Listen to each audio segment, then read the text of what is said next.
Hello students, welcome back to the EVS classes. In the last classes, we have already completed our chapter Poonam's Day Out. Text and workbook we have already completed. Next, today we will do our new chapter Water O Water. Okay? So see in your book third chapter CBSE class 3 EVS that Water O Water.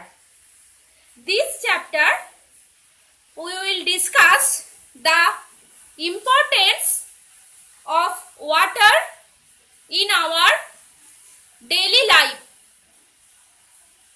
It also talks about the amount of water in various activities, that is take bathing, cleaning the houses, drinking or washing our clothes, utensils, etc. It urges kids to ponder about the sources of water, the utensils we can use to store water.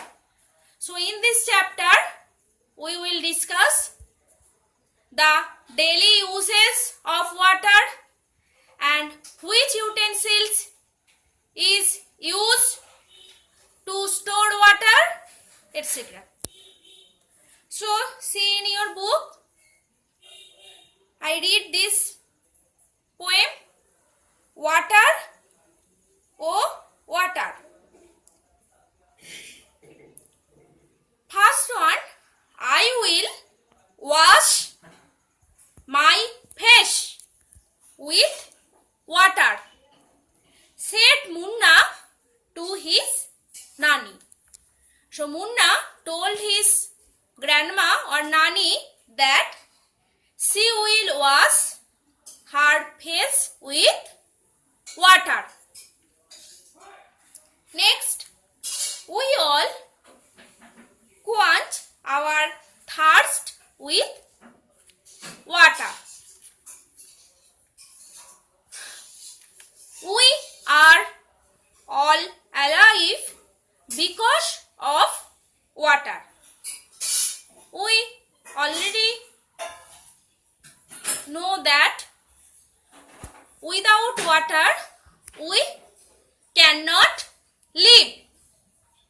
So we are alive because of water. Water has been with us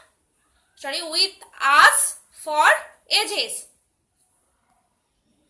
Its story can fill so many pages. I repeat again. I will wash my face with water, said Munna to his Nani. We all quench our thirst with water. We are all alive because of water, and water has been with us for ages, and its story can fill so many pages. So we use water in many purposes. In this poem we will learn that the different activity with water.